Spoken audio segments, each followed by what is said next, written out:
안녕하세요. 저는 가천대학교 스마트시티 영업학과 박사과정 강승원입니다.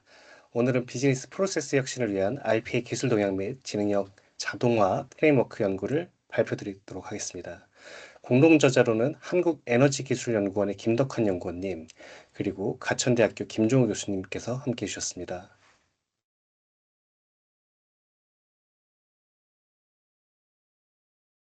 안녕하십니까. 저는 가천대학교 스마트시티 융합학과 박사과정 강승원입니다. 오늘은 비즈니스 프로세스 혁신을 위한 RPA 기술 동향 및 지능형 자동화 프레임워크 연구를 발표드리도록 하겠습니다. 공동 저자로는 한국에너지기술연구원의 김덕환 책임연구원님, 그리고 가천대학교 김종우 교수님께서 함께 해주셨습니다. 네, 목차입니다.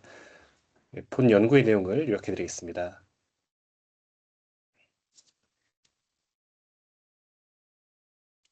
요약입니다. 본 연구의 내용을 요약해 드리겠습니다. 디지털 전환이 빠르게 진행되면서 기업과 공공기관에서는 반복 업무를 줄이는 것이 큰 과제가 되었습니다. 이 문제를 해결하는 핵심 기술이 RPA, 즉 소프트웨어 로봇이 사람 대신 컴퓨터 업무를 수행하는 자동화 기술입니다. 본 연구는 세 가지를 다룹니다. 첫 번째로 RPA가 이론적으로 어떻게 구성되어 있는지를 정리하고, 두 번째로 공공기관에서 RPA를 효과적으로 도입하기 위한 전략과 또한 최적화 방안을 제시합니다. 세 번째는 한국에너지기술연구원에서 실제 구현한 이 리서치 큐레이터 사례를 수치와 함께 분석을 합니다. 이 시스템은 RPA로 정보를 자동으로 수집하고 생성형 AI로 내용을 요약하고 또 배포하는 방식으로 37일 동안 103명의 구독자에게 약 3천여 건의 맞춤형 연구 동향 콘텐츠를 제공했습니다. 기존에 사람이 수작업으로 하던 정보 수집 그리고 배포에 드는 시간들이 획기적으로 줄어들었습니다. 여기에 더해 하모니서치라는 메타 휴리스틱 최적화 알고리즘을 통해서 RPA 자원을 배분에 접목하는 방안과 또한 대규모 언어 모델을 결합을 통해서 RPA가 지능형 프로세스 자동화, IPA로 발전하는 방향도 함께 논의합니다. 이 발표가 RPA 도입을 고민하는 연구자와 실무자 모두에게 실질적인 참고가 되길 바랍니다. 네, 목차입니다. 오늘 발표는 크게 6가지 파트로 구성되어 있습니다. 먼저 지금 왜 이 연구가 필요한지 배경 설명드리고 RPA 기술이 무엇인지 또 어떻게 발전해왔는지 이론적으로 짚어드리겠습니다. 이어서 실제로 조직에서 RPA를 도입할 때 어떤 전략이 필요한지를 다루고 그 전략을 실제로 적용한 한국에너지기술연구원 사례를 구체적인 수치와 함께 소개하겠습니다. 네, 서론 연구 배경 및 목적입니다. 우리 주변에는 매일 똑같은 그 작업들이 반복되고 있습니다. 매일 똑같은 엑셀 파일을 열고 똑같은 웹사이트에서 데이터를 복사하고 또 똑같은 양식의 보고서를 어, 붙여 만드는 이러한 업무들을 많이 하고 있습니다. 이런 업무들은 사람이 하기에는 너무 단순하고 시간도 많이 걸립니다. RPA는 바로 이런 업무를, 이런 반복적인 업무를 소프트웨어 로봇이 대신 해주는 기술입니다. 디지털 전환이 가속화되면서 많은 기업과 많은 또 공공기관들이 이 기술에 주목하고 있습니다. 더 나아가 최근에는 챗GPT와 같은 대규모 언어 모델, LLM과 RPA를 결합하는 이런 시도들이 활발해지고 있습니다. 이렇게 되면 단순 반복을 넘어 문서를 읽고 이해하고 판단하는 것까지 자동화할 수 있게 됩니다. 본 연구는 이 세 가지 목적을 합니다. 이 세 가지를 목적으로 합니다. 첫 번째로 이제 RPA가 기술적으로 어떻게 구성되는지를 보고 기관에서 어떻게 도입해야 되는지 전략을 제시하고 그 다음에 어, 이제 한국에너지기술연구원에서 구현한 시스템을 통해서 효과를 또 검증하는 것을 확인합니다. 네. RPA 기술의 이론적 배경입니다. 정의 그리고 진화 단계입니다. RPA가 정확히 뭔지부터 짚어보겠습니다. RPA는 로봇 프로세스 오토메이션의 약자입니다. 여기서 로봇이라고 하면 많은 분들이 공장의 기계 파일을 떠올릴 수 있지만은 그렇지는 않고 RPA는 이제 컴퓨터 안에서 돌아가는 소프트웨어 로봇입니다. 소프트웨어 프로그램입니다. 네, 사람이 이제 눈으로 보고 그 해당 부분을 마우스로 클릭하고 또 키보드를 입력하는 이러한 행동들을 그대로 흉내내는 것이라고 생각하면 됩니다. 그리고 이 기술은 세 단계로 발전을 해왔습니다. 초기 1.0 단계에서는 매크로처럼 단순하고 또 반복적인 작업을 잘 수행해 왔고 2.0 단계에서는 서버에서 여러 곳을 한꺼번에 관리하고 또 스케줄링하는 수준까지 발전을 했습니다. UiPath, 또 오토메이션 애니웨어, 블루 프리즘과 같은 상용 RPA 솔루션이 또 대표적입니다. 그리고 우리가 주목하는 3.0 단계에서는 AI와 결합해서 사람처럼 문맥을 이해하고 스스로 판단하는 인지 자동화로 진화하고 있습니다.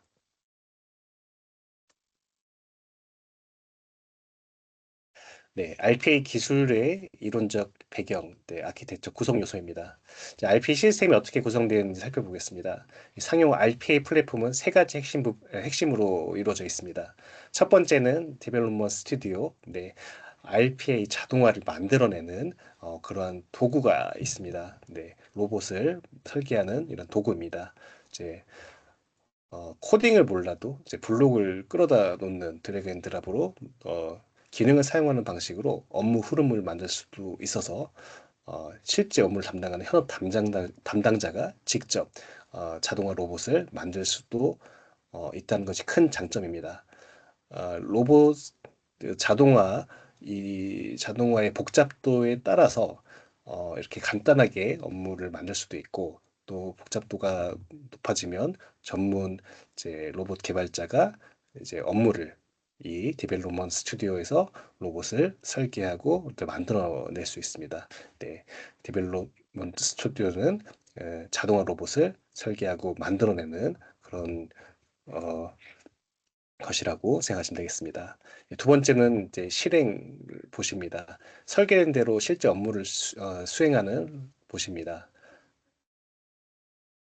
그래서 실제 업무를 수행하는 그 소프트웨어 로봇이고 이 소프트웨어 로봇은 웹사이트에 접속하고 데이터를 복사하고 파일을 저장하는 이러한 일들, 사람이 기존에 수작업을 하던 일들을 24시간 쉬지 않고 수행합니다.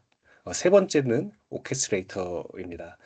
이것은 이제 로봇들을 관리하는 중앙 관리 도구입니다. 언제 어떤 것을 실행할지 스케줄링 되어 있는 것을 그대로 어, 실행 명령을 내려주고 또 문제가 생기면은 관리자에게 조치할 수 있도록 알림을 보내고 그 다음에 보안이 필요한 데이터 그런 것들을 관리를 합니다. 이 세 가지가 유기적으로 연결돼서 하나의 RPA 시스템을 이루고 있습니다. 네, RPA 기술의 이론적 배경, 네, 강점과 한계입니다. RPA가 주목받는 이유는 기존 시스템을 전혀 건드리지 않고도 자동화할 수 있다는 점입니다. 보통 업무를 자동화하려면은 내부 데이터베이스에 접근하거나 API를 구축해서 연동해야 하는데 RPA는 사람이 화면을 쳐다보고 그 화면을 읽고 클릭하는 것과 같이 이제 화면을 분석하고 화면을 읽어서 실제 클릭하고 키보드 입력하고 처리를 다 해냅니다. 이런 방식으로 자동화를 하다 보니 수십 년 된 레거시 시스템에도 별도의 이러한 IT적인 투자가 없이도 빠르게 자동화를 적용할 수가 있습니다. 하지만 이제 한계점과 단점이 있습니다. 먼저는 어, 화면 자동화 대상의 화면 구조가 바뀌면은 로봇이 멈추거나 오작동을 하게 됩니다. 예를 들어서 화면에서 특정 버튼을 눌러서 그 다음 작업을 수행을 해야 되는데 눌러야 할 버튼 위치가 바뀌게 되면 그 로봇은 그 작업을 수행하기 어렵습니다. 어, 그 다음에 특정 버튼이 있는데 이 버튼이 사람이 눈으로 봤을 때는 실행할 수 있는 그런 버튼이지만 그 버튼 안에 있는 글자가 이전에 실행이었다가 다음번에 송금으로 바뀌었다고 했을 때 글자가 바뀌었기 때문에 이 로봇은 알아서 읽어내지는 못하고 정해진 규칙대로 찾지 못해가지고 다시 한번 지정하기 전까지는 지정해서 알려주기 전까지는 제대로 수행하기가 어렵습니다. 네. 세 번째로는 보스 프롤 문제가 있습니다.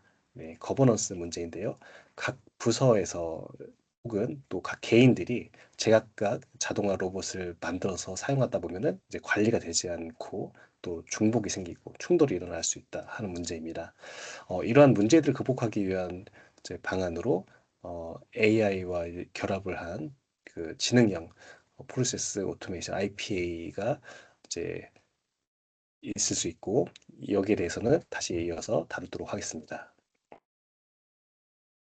네, 지능형 RPA 도입 전략, 자동화 대상 선정입니다.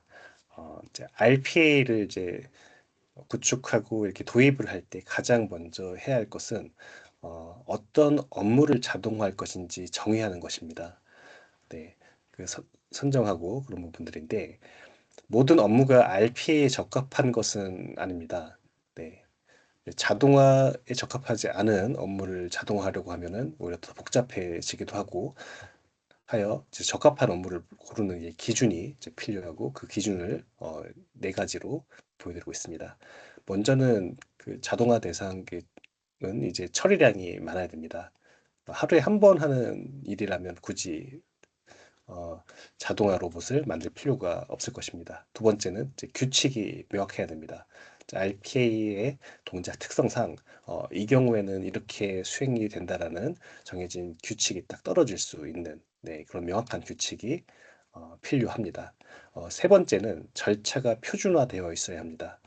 담당자마다 일하는 방식이 조금씩 다르다 보면은 이제 이 로봇도 정확하게 업무를 처리하기가 어렵습니다. 그래서 정확한 기준, 그 다음에 매뉴얼이 있어야 합니다.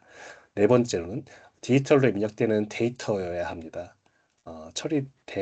처리할 대상 데이터에 대한 이야기고, 만약에 종이로 된 서류라고 하면은 여기에 수기로 작성한 글자를 읽어낸다든지 하는 부분들을 처리하기 위해서 더 많은 어, 처리가 좀 더 필요합니다. 네. 자동화의 난이도가 높다고 하고 있고, 네, 그렇게 하기 위해서는 조금 더 많은 추가적으로 수반되는 과정들이 있기 때문에 네, 자동화하기 어렵다. 그래서 이런 부분들에 대한 기준을 가지고 있습니다. 그래서 적합한 업무를 기준을 잡고 선정하면 되는데 오늘 소개할 사례인 그 연구 동향 수집 업무를 하는 부분은 요 네 가지를 모두 부합하는 그러한 그 업무입니다. 이제 매일 같은 사이트에서 같은 형식의 데이터를 수집하고 정해진 방식으로 배포하는 그러한 업무입니다.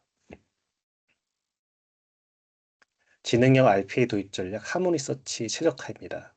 네, 메타 휴리스틱 하모니 서치 최적화를 RPA를 구축 후에 실제 운영하면서 생길 수 있는 문제에 어, 적용할 수 있는 방안을 이제 개념적으로 제시를 하였습니다. 이제 기업과 기관에서는 RPA를 보통 한 대, 두 대 이렇게 수행하는 것이 아니라 50대, 100대, 그다음 많게는 500대, 1000대까지도 동시에 운영을 합니다. 네. 그리고 업무가 처리되는 그 추이를 보면 생태를 보면 오전 출근 전에 그 데이터가 새벽에 업무가 수행이 되어서 전날의 데이터를 총집계해서 아침에 집계를 마친 다음 출근하게 되면은 곧바로 받아볼 수 있게 그러면은 새벽 시간에 또 병목이 있을 수 있고 그 다음에 월 초와 또 월말에 또 마감과 관련된 업무가 있다면은 이런 부분에서도 병목이 생길 수가 있습니다. 네, 이렇게 어, 그 업무를 수행함에 있어 가지고 많은 업무들 처리할 때 또 여러 대의 봇을 동시에 운용할 때 생길 수 있는 문제들이 있는데요. 네, 이런 부분들을 효율적으로 잘 스케줄링 할 수 있다면 굉장히 RPA를 더욱 효율적으로 운용할 수 있을 것입니다. 네, 그래서 이런 문제에 접목하기 위해서 하모니 서치 알고리즘의 적용 가능성을 제한합니다. 하모니 서치는 재즈 즉흥 연구에서 영감을 받은 최적화 기법입니다. 음악가들이 기억 속 최고의 음을 떠올리면서 새로운 화음을 만들어가듯이 알고리즘도 과거의 좋은 해를 기억해서 최적의 답을 찾아갑니다. 특히 또 수식으로 풀기 어려운 복잡한 조합 문제에서도 강점을 발휘하는데 RPA 스케줄링도 이렇게 보시, 연주자, 서버 자원이 악기, 업무가 음악에 해당되는 이런 구조로 이제 하모니 서치의 개념적으로 굉장히 잘 맞아떨어집니다. 이번 연구에서는 개념적 가능성을 이렇게 제시하는 데 그쳤고 실제 수치로 검증하는 것은 향후 과제로 남겨두도록 하겠습니다. 이제 이론에서 어, 조금 더 실제적인 한국에너지기술연구원의 사례를 살펴보도록 하겠습니다. 어, 이 리서치 큐레이터 보세 구축 배경입니다. 네. 연구원에서는 약 900명의 연구, 그다음 기술직 인력들이 있습니다. 이분들이 최신 연구 동향을 파악하려면 매일 수십 개의 사이트를 직접 조회를 하셨어야 됐습니다. IEA, 스코퍼스, 그다음에 국내 에너지 전문 기관들을 다 확인하셨고 출처마다 따로 구독 신청을 하기도 하고 영어로 된 보고서를 직접 또 번역도 하셨고 관련 내용을 추려서 정리도 해야 했다고 합니다. 연구자가 정보 수집에 쓰는 시간이 일주일에 평균 8시간인 것을 조사하였습니다. 핵심 연구에 집중해야 될 사람이 어, 정보 검색에 시간을 좀 많이 쏟는 이런 구조였는데 연구원에서는 이러한 문제를 해결하기 위해서 어, 상위 그 NST 국가과학기술의 그 디지털 전환 아이디어 공모전 사업에 도전을 했습니다. RPA와 생성형 AI를 결합한 그 자동화 큐레이션 시스템을 기획하였고 25년도 2월부터 6월까지 개발해서 10월 달에 시범 운영을 시작했다고 합니다.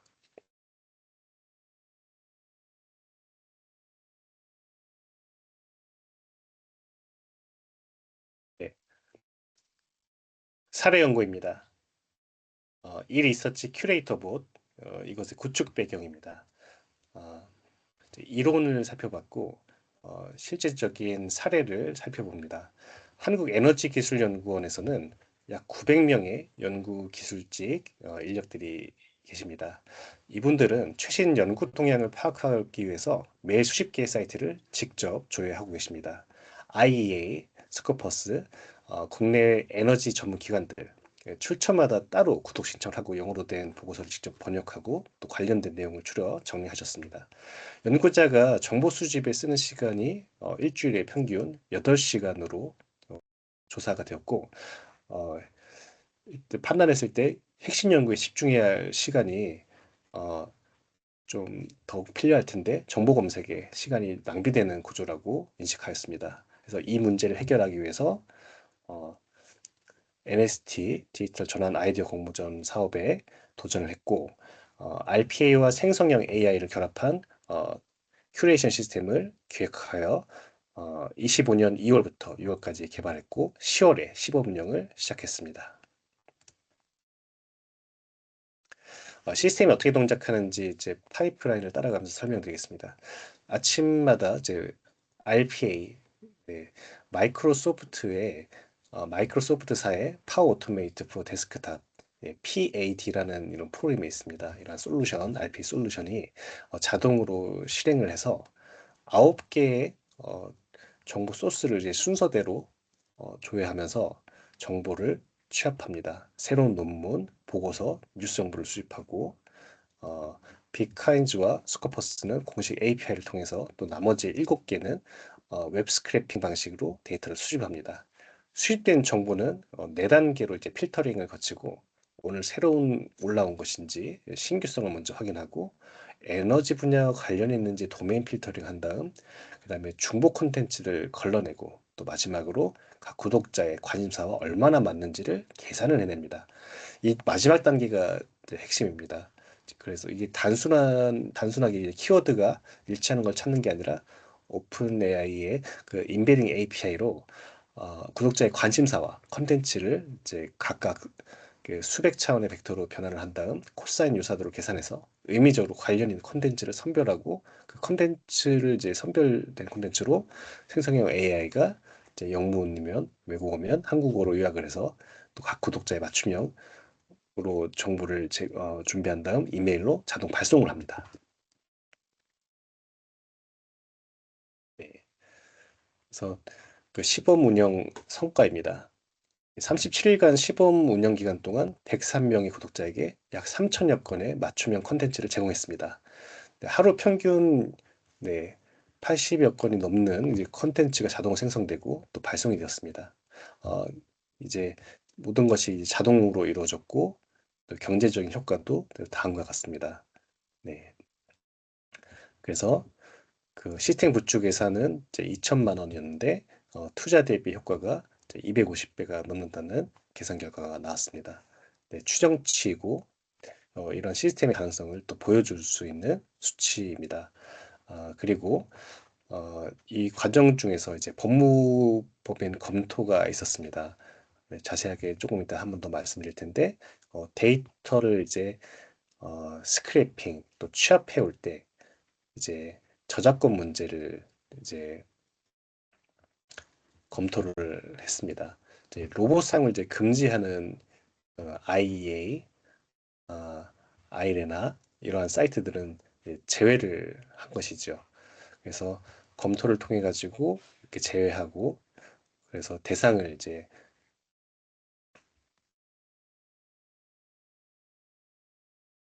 어, 데이터를 제공함에 있어 가지고 이제 원문을 그 수집해서 서버에 저장하는 방식이 아니라 어, 이제 임시 기억 공간에만 임시 공간에서만 처리하고 제목과 링크만 이제 구독자에게 제공하는 그런 형태로 네,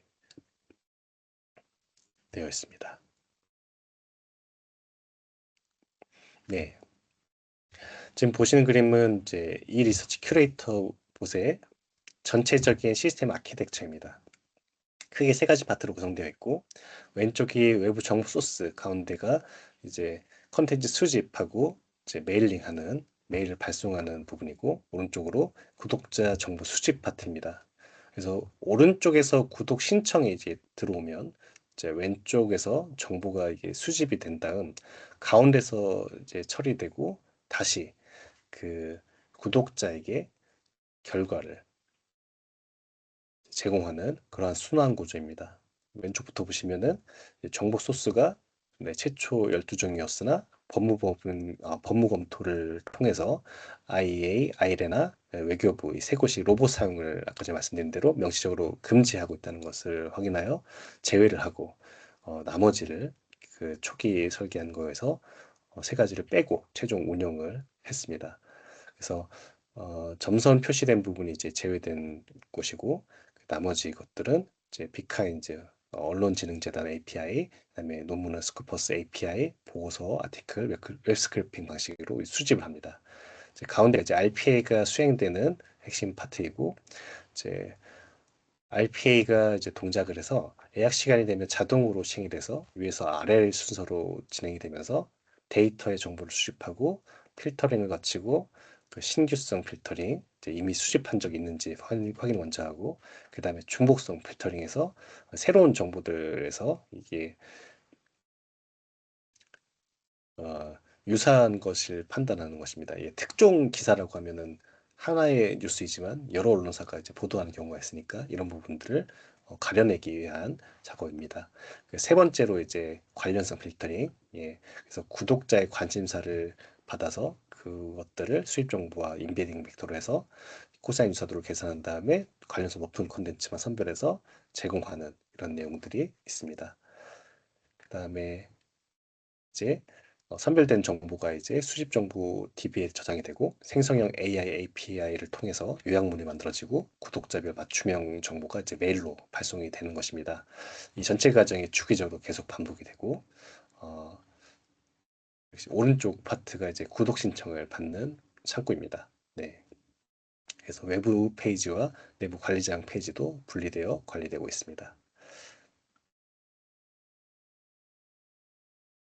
그리고 아까 말씀드렸던 이제 구독자의 관심사는 이제 인베딩 벡터 형태로 구독자 DB에 저장되어 있고 파란 점선 화살표 이렇게 이제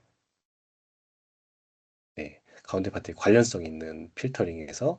관련성 필터링에서 실시간으로 이제 활용이 되는 것입니다.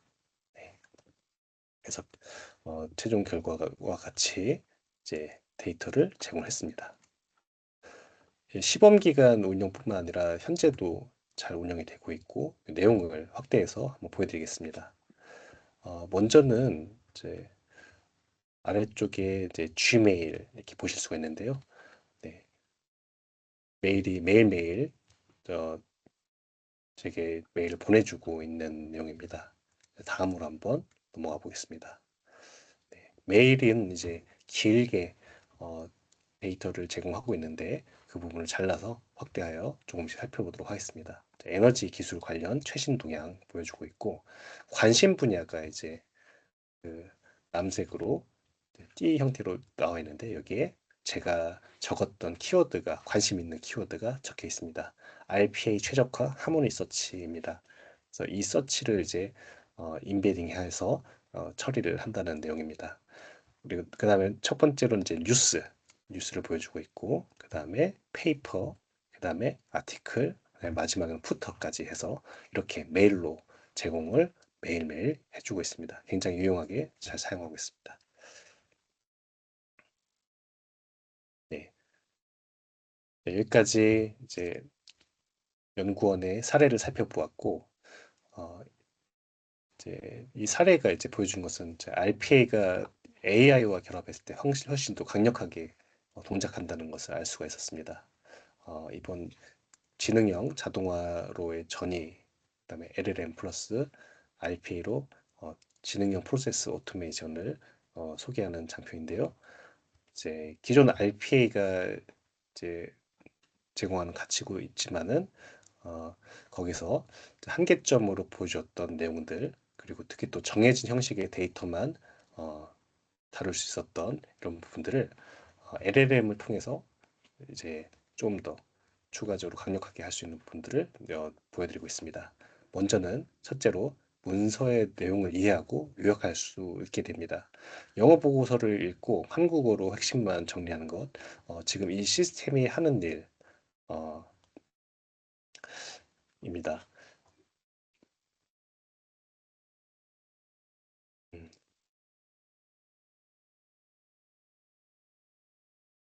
네, 지능형 자동화로의 전이, 그다음에 IPA에 대한 소개를 드리겠습니다.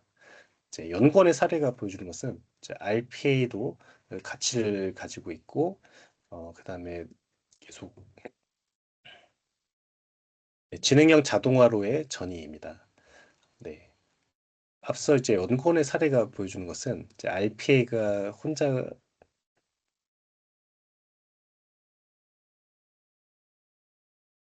지능형 자동화로의 전이입니다. 네, 연구원의 사례로 RPA가 우선 강력한 그 장점들이 있는데 거기에 더해서 AI와 결합했을 때 훨씬 더 강력하게 기능을 제공할 수 있다는 것을 알 수가 있었습니다. 구체적으로 살펴보면은 RPA만으로는 그 정해진 형식의 데이터만 다룰 수 있었는데 LLM을 통해서 그 문서의 내용을 이해하고 도 요약할 수 있었습니다. 또 판단도 가능해졌습니다. 이 정보가 중요한가? 이 상황에서 어떻게 처리해야 하나? 이런 것들을 사전에 짜놓은 규칙이 그 세부적으로도 사실은 다 있어야 되지만 그런 것들이 일부적으로는 이제 맥락을 보고 결정도 할 수 있는 것이지요. 세 번째로는 자연어로 이제 로봇을 만들 수 있게 되었습니다. 매일 아침 9시에 스코퍼스에서 수소 에너지 논문을 수집해서 요약해줘라고 말하면 LLM이 이 말을 해석해서 RPA의 그 자동화 흐름을 자동으로 생성하는 것이지요. 그래서 표에서 보시는 것처럼 기존의 RPA와 그 다음에 LLM을 결합하여 IPA가 되어 이것은 이제 처리 가능한 데이터의 범위, 또 A 처리 방식, 또 설정 방식에서 자동화를 만들어내는 그런 방식에서 근본적으로 이제 차이를 좀 더 강력하게 보여줄 수 있다는 것을 보여주고 있습니다. 자, RPA는 이제 그 기존 그 가치에 더해서 지능의 업무까지 처리할 수 있도록 네, 진화가 되고 있습니다.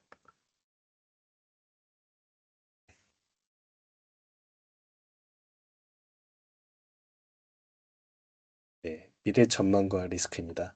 RPA는 지금은 이제 사람이 미리 설계한 흐름대로만 움직입니다. 하지만 앞으로는 이제 RPA가 사람이 이런 결과를 원한다는 것을 이제 목표만 던져줘도 스스로 이제 방법을 계획하고 실행할 수 있는 그러한 AI 에이전트로 이제 발전할 수가 있습니다. 구글, 이제 오픈 AI와 같은 빅테크가 이 방향으로 이제 빠르게 움직이고 있다고 보고 있고, 그리고 이 변화가 이제 음,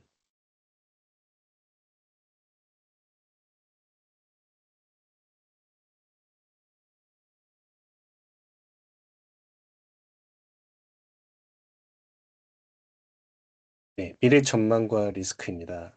RPA는 기존에 이제 사람이 미리 설계하고 이제 알려준 대로 그 흐름대로만 규칙 기반으로 움직였습니다. 앞으로는 RPA가 사람이 어떤 결과를 원한다는 목표를 던져주면 그 방법을 스스로 일부 계획하고 또 실행할 수 있는 또 자율형 에이전트로 함께 또 발전해 나갈 수도 있을 것 같습니다.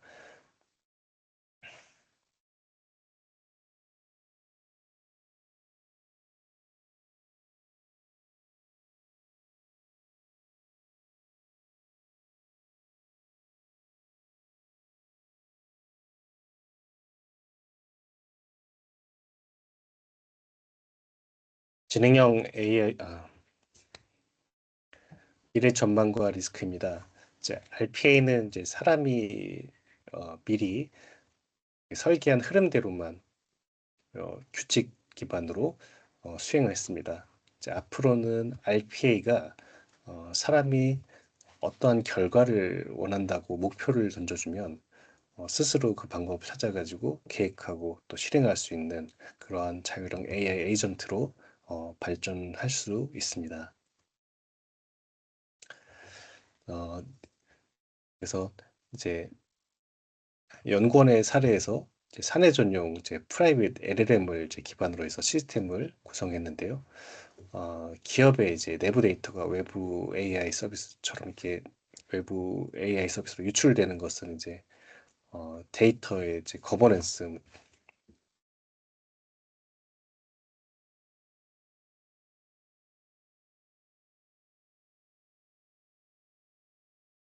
미래 전망과 리스크입니다. RPA는 사람이 미리 설계한 흐름대로만 움직여 왔습니다. 정해진 규칙 기반의 업무를 수행해 왔습니다. 하지만 앞으로는 이제 RPA가 사람이 원하는 목표를 던져주면 떠한 결과를 원한다고 정해주면 스스로 방법을 기획하고 실행할 수 있는 그러한 어떤 자율형 AI 에이전트로 발전할 수 있을 것입니다. 하지만 이러한 이제 변화가 이제 AI가 스스로 판단하고 행동한다면은 리스크도 있습니다. 잘못된 판단도 잘못된 판단이 일어나서 스스로 실행할 수도 있습니다. AI가 틀린 정보를 이제 사실처럼 말하는 문제, 확대된 시스템 권한에 따른 보안치 약점, 그리고 기업 내부 데이터가 외부 AI 서비스로 유출되는 그런 거버넌스 문제가 있을 수 있습니다. 연구원 사례에서는 사내 전용 프라이빗 LLM을 기반으로 해서 시스템을 구성했는데 이런 문제들을 의식해서 구성한 선택입니다. 네, 기술의 발전 속도만큼 이런 리스크에 대한 제도적, 기술적 대응이 필요합니다. 네, 결론입니다. 지금까지 발표를 정리하겠습니다. 본 연구는 세 가지 질문의 답을 시도했습니다. RPA는 기술적으로 어떤 구조를 가지고 있는가, 그리고 실제 그 공공 연구기관에서는 어떻게 작동하고 있는가, 그리고 앞으로는 어디로 발전할 것인가입니다. 첫 번째는 RPA는 1.0 이제 단순 매크로에서 출발을 해서 3.0 인지 자동화로 발전해 왔습니다. 스튜디오, 로봇, 그다음에 오케스트레이터 세 가지 요소로 구성된 체계적인 기술 플랫폼입니다.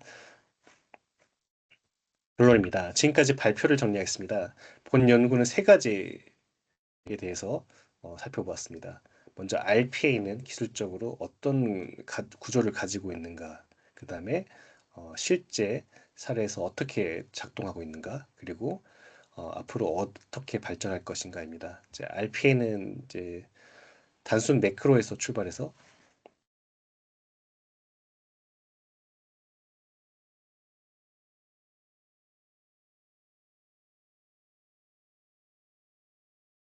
네, 결론입니다. 지금까지 발표를 정리해 말씀드리겠습니다. RPA는 기술적으로 어떤 구조를 가지고 있는지 살펴보았습니다. RPA는 그 결론입니다. 지금까지 발표를 정리하겠습니다. 본 연구는 세 가지 질문에 결론입니다. RPA는 기술적으로 1.0의 단순 매크로에서 출발해서 3.0 인지 자동화로 발전하고 있습니다.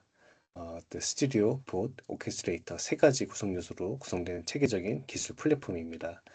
두 번째로 연구원의 이 리서치 큐레이션 봇은 약 3천여 건의 콘텐츠를 자동 제공하면서 RPA와 생성형 AI의 결합이 실질적으로 운영 환경에서 작동함을 실증을 했습니다.